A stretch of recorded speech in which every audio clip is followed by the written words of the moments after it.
Continuación de la segunda parte del capítulo 1, dedicado al Mono Castilla. El Mono Castilla también escribía poemas.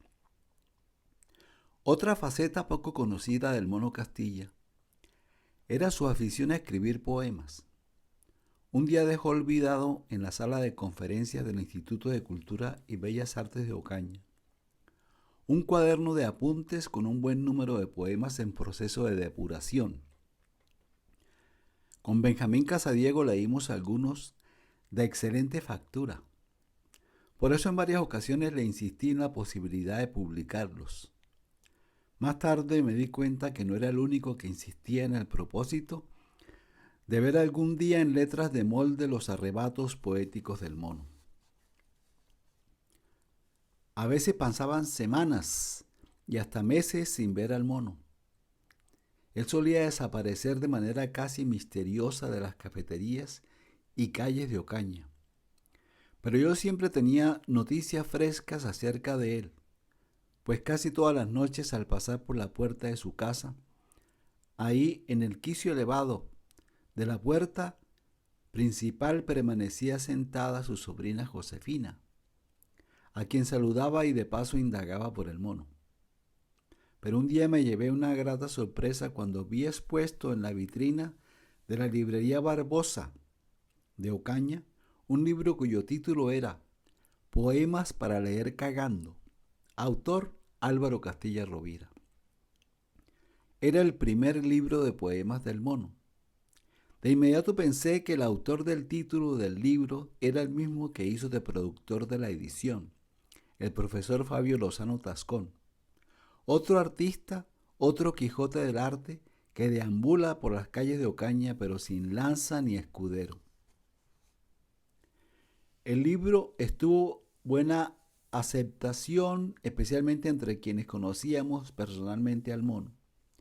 Sabíamos que ese era producto de sus amores platónicos y de las disquisiciones mentales alteradas permanentemente por causa de esos ataques de epilepsia que desde joven comenzaron a fastidiarle la vida. En varias ocasiones fui testigo de esos ataques imprevistos e inoportunos, pues generalmente le sobrevenían cuando hablábamos de manera relajada sobre temas de la vida cotidiana, sentados en las incómodas bancas del Parque San Agustín o en una fría de granito y cemento de la Plaza 29 de Mayo.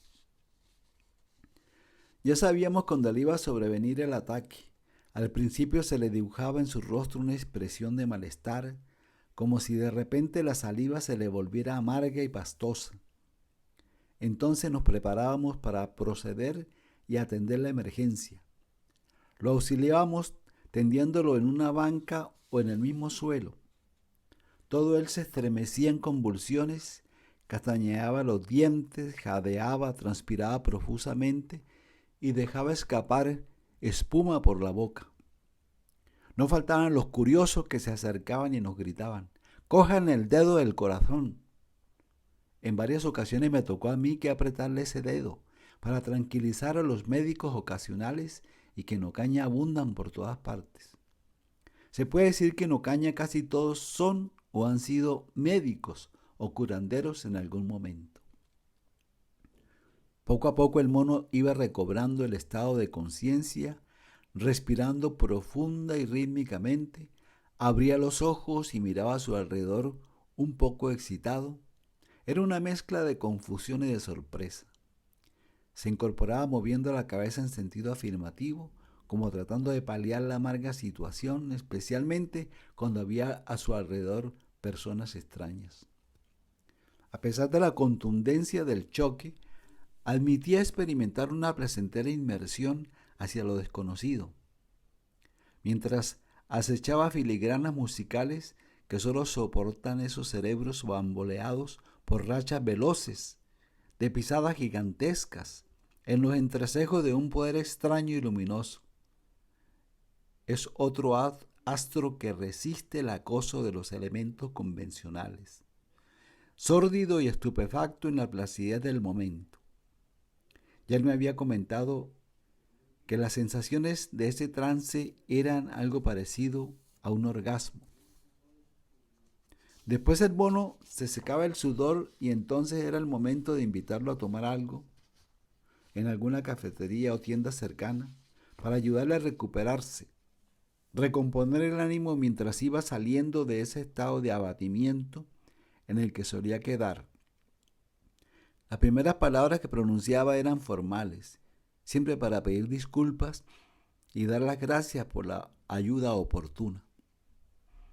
Nuestra siguiente tarea era animarlo diciéndole que ese era un mal común en muchos intelectuales y le mencionábamos algunos nombres que ya él conocía: Gustav Flaubert, Dostoyevsky, Lord Byron, Van Gogh y el mismo Lenin, a quien tanto admiraba, y hasta nuestro coterráneo y profesor Ciro Lobo Serna salía a bailar en esta fiesta de famosos epilépticos.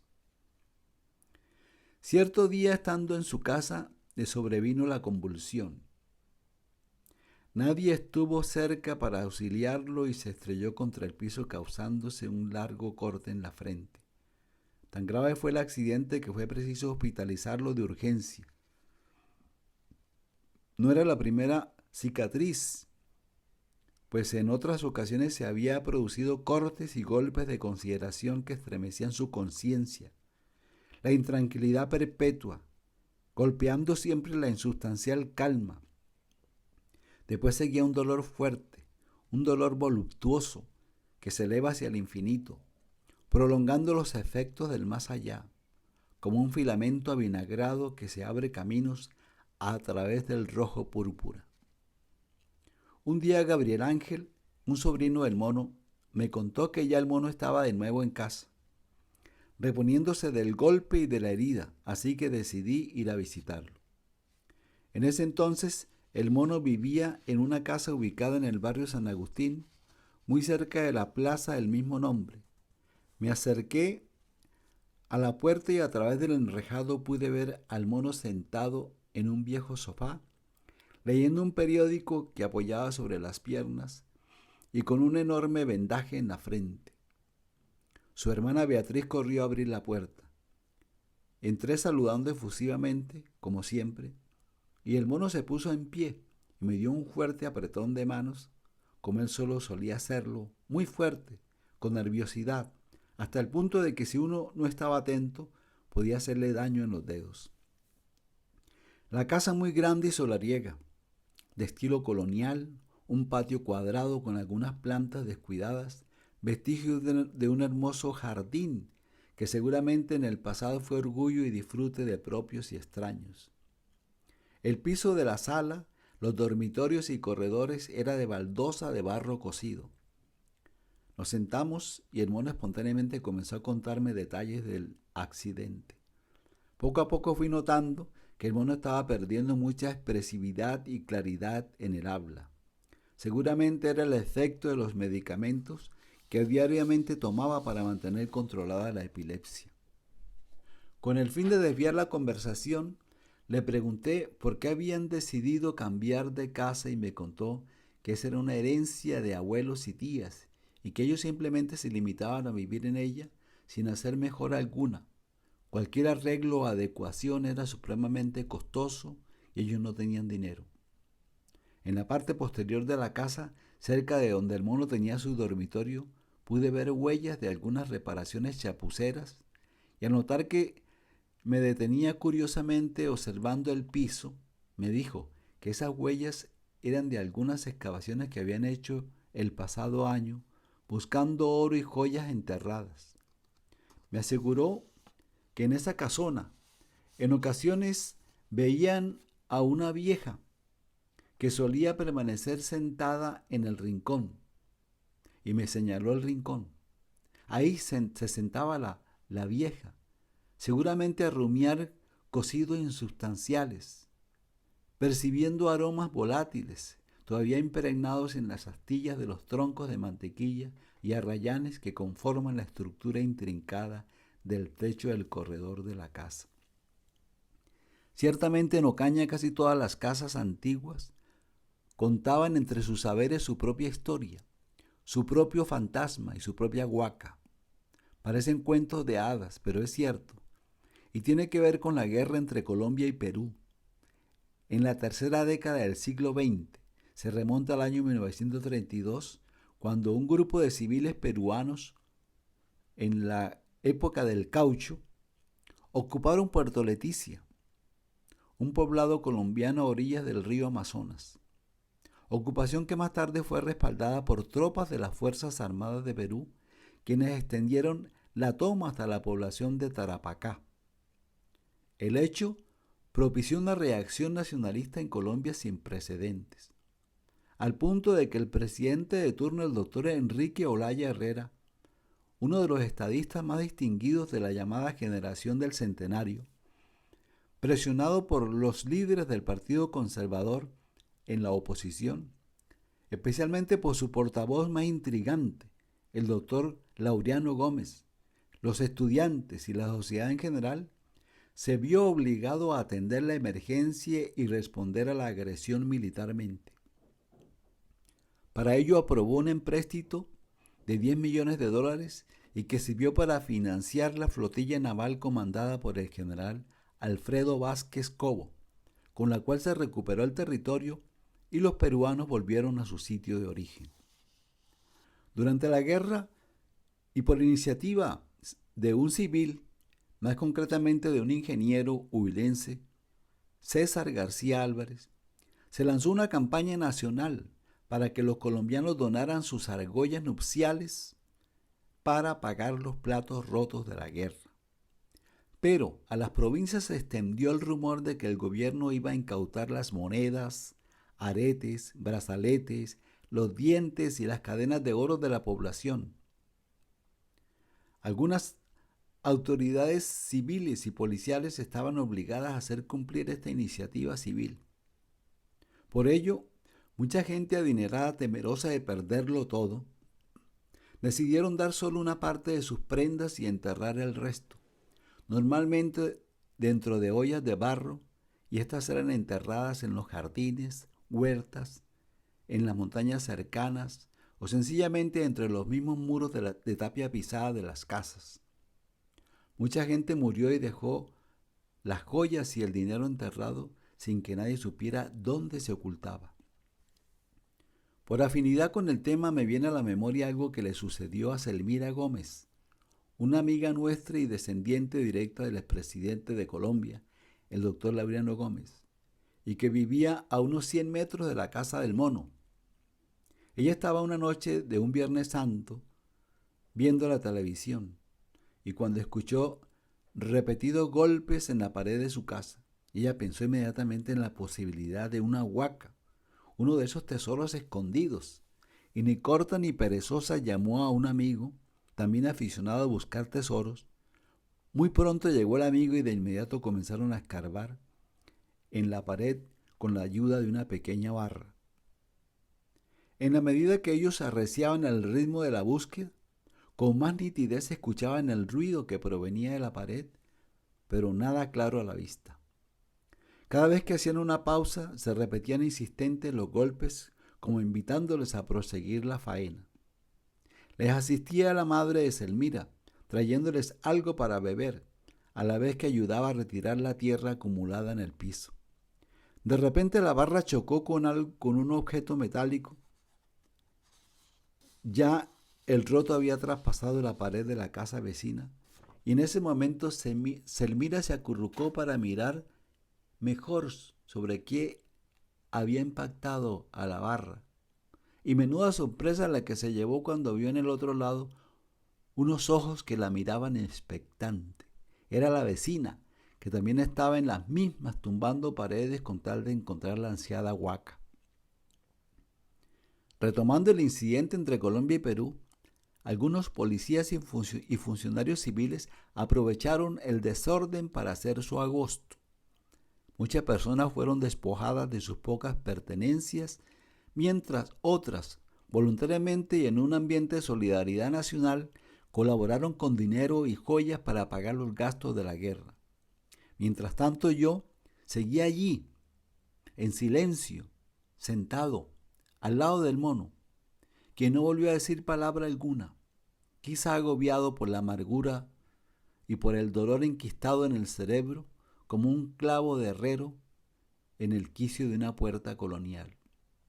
A ratos suspiraba profundamente y sopesaba la totalidad evidente de los hirsutos sarmientos de una planta trepadora que luchaba por aferrarse de cualquier manera a uno de los palos que hacían parte del alero y que sirven de esqueleto rectangular a lo que antes fuera la pesebrera de la casa. Tratando de sacarlo de ese letargo, le dije: «¿Entonces qué, mono? Veo que estás mejorando». Sí, claro. Este es mi lugar preferido. En este patio permanezco horas enteras, fumando cigarrillos y contemplando esas manchas de humedad en la pared.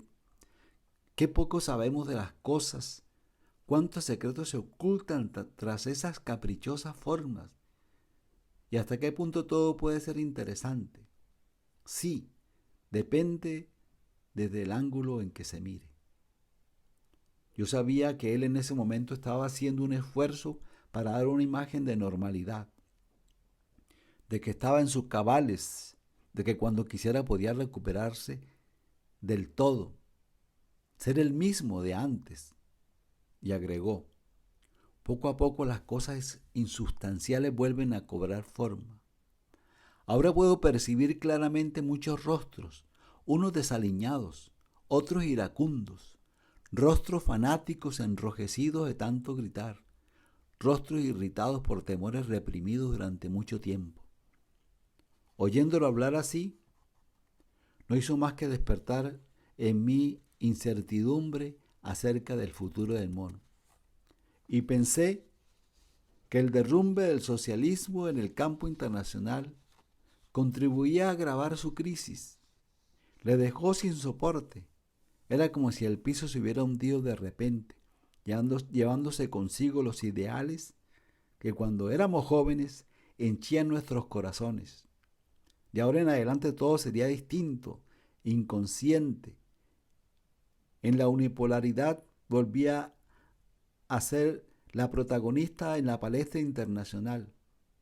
Por eso el momento era propicio para mirar hacia adentro, a lo interno. Era la oportunidad de pensar más en las cosas de nuestro país, en buscar fórmulas propias para salir de la crisis, de cómo una enfermedad endémica se había enquistado en los tuétanos de la patria. Teníamos que seguir buscando salidas lógicas a esta guerra cruenta, no declarada, que tantos estragos ocasionaba en casi toda la geografía nacional y que diariamente cobraba la vida de muchas personas, especialmente los más jóvenes. En ese entonces decíamos que era imposible salir de la crisis si primero no entendíamos por qué se llegó allí, cuáles habían sido las causas y quiénes los responsables. Pero ya parecía tarde para empezar de nuevo. Faltaba el entusiasmo y las fuerzas necesarias. Solo quedaba la cruda realidad, los medicamentos que hacían estragos en su cerebro y esa aguda obsesión inexplicable que se transforma en angustia y se desborda en trances incontrolados y casi intolerables por sus mismos familiares. Se dice fácil que recordar es vivir el pasado, es hacer presente torrente de bocados de esa red maravillosa de los intrincados recovecos del cerebro humano. Sin duda alguna, ya ni eso era posible. Las toxinas trabajaban sin descanso y dejaban al descubierto secuelas y destrozos. Huellas calcinadas repetidas, quejumbrosas. Ahora solo quedan crepúsculos volátiles, vagos, que distraen o perturban el sueño de los pobres. Entre familiares y amigos se fue propalando la noticia de que el mono estaba enfermo y que era un enfermo incurable. «Pobre hombre, ¿cómo está de enfermo?», era el comentario de los vecinos y de quienes lo volvieron a ver deambulando por las calles de Ocaña o sentado en las cafeterías, la mayoría de las veces solitario. Hasta yo admitía que estaba enfermo. ¿Pero enfermo de qué? Parecía un caso clínico inexplicable. En sus años mozos, un día platicando con él de manera distendida y relajada, Me confesó que en más de una ocasión los psiquiatras le habían diagnosticado una esquizofrenia progresiva, cosa que él no creía, pues sabía que la esquizofrenia era incompatible con la epilepsia y entre otras cosas me contó que a principios del siglo XX, tanto en Europa como en los Estados Unidos, los psiquiatras que investigaban remedios contra la esquizofrenia provocaban estados epilépticos en los pacientes con el fin de mejorarlos y que gracias a esos experimentos se llegó a los actuales choques eléctricos y que gracias a esa descarga eléctrica conseguían centrar nuevamente el cerebro y al individuo. De esa manera se lleva al paciente a un punto de restablecimiento de su sistema neuronal y se estabiliza. Pienso que el mono hubiera sido un buen caso clínico para una investigación más científica, más profunda. Pero faltó la asistencia social del Estado, faltaron los recursos económicos y para complemento el mono no trabajaba en ninguna empresa privada u oficial que le hubiese garantizado por lo menos la salud. Recién llegado el mono a Ocaña y con él nos enfrascábamos en duras discusiones. Hablábamos de los derechos humanos. De la manera particular, nos referíamos al derecho a la vida, el derecho a vivir y a morir de forma natural. Tocábamos ese tema porque casi a diario estaban matando a la gente de forma selectiva. Pero en este instante, recordando al mono, pienso que siempre es y será el momento de exigir, además del derecho a la vida física, el derecho a la calidad de vida para que cada persona pueda interrelacionarse en armonía con el entorno en que le tocó vivir. Terminamos de beber las tazas de café que amablemente nos ofreció Beatriz, ese café compartido, aromático y humeante, que nos hizo revivir momentos muy agradables de nuestra juventud, de esos ratos que pasamos juntos degustando un sancocho de gallina o un plato de espaguetis en mi casa en el barrio 1 de Mayo de Ocaña, casi siempre con la compañía de Manolo Álvarez o de Pedro Casadiego. Era una comida sencilla pero maravillosa, hecha por mi madre Raquel, doña Raquel como solía llamarla el mono y Manolo. Comida hecha con cariño y con los mejores condimentos que da la experiencia, y toda una vida dedicada a hacer malabares para mitigar el hambre de los hijos que habitualmente dibujaban sonrisas en nuestros rostros, casi siempre sudorosos. Recuerdo que el mono y Manolo decían: vamos para la casa del pueblo, pues siempre en nuestra casa en el barrio 1 de Mayo permanecía con las puertas abiertas para todos mis amigos y los de mis hermanos. Mientras degustábamos las exquisiteces del día, escuchábamos sinfonías o sonatas de Beethoven, Tchaikovsky y Chopin, los preferidos en aquellos tiempos. Ahora la realidad es totalmente distinta. A mi lado tenía a un aturdido y a una familia confundida y que por falta de recursos aceptaba resignada esa dolorosa realidad. Mientras tanto, el cerebro del mono se estaba convirtiendo en un reducto de tinieblas. Y yo un testigo más de esa devastación. Tampoco se puede olvidar la intransigencia del mono, su anarquía e inconformismo, el odio al Estado y a todo lo que oliera a oficial, su estilo de vida, sus reacciones inexplicables ante los ojos de los demás, y todo se conjugaba en su contra. Aunque los tiempos eran difíciles para todos, él no tenía escapatoria. Había empezado a divagar por un laberinto propio, construido a su imagen y semejanza, sin principio ni fin. Su lucha solitaria, su resistencia nunca fue considerada como un mérito, sino como un estigma despreciable. Con todas estas cavilaciones y preocupaciones, salí ese día a la casa del mono, sumergido en la fragilidad del tiempo, solidario con el candil que languidece. Otra realidad sale al encuentro de golpearme en plena cara. Creo adivinar el desenlace, una explosión cromática en la inseparabilidad sutil de lo que es y de repente deja de ser. Tampoco en mis manos había ninguna solución concreta para responder al grito de auxilio. Solo pensaba en todo el dinero que se dilapida o se roban los corruptos, en el valioso capital humano que se sigue echando por la borda en un país subdesarrollado. ¡Qué vergüenza! ¿Hasta cuándo seguiremos así, caminando a tientas en la oscuridad? Ciertamente, faltan muchos hombres y mujeres con elevados principios y voluntad para entregarse en cuerpo y alma por la defensa de los verdaderos valores y grandes intereses de la nación. Esa será la reflexión cotidiana hasta que nos permitan seguir respirando. Epílogo.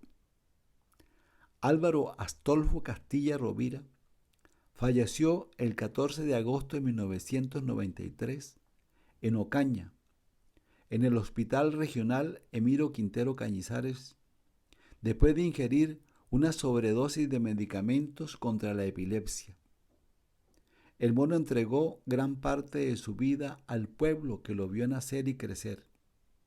Estuvo siempre atento y disponible para echar una mano donde hiciera falta.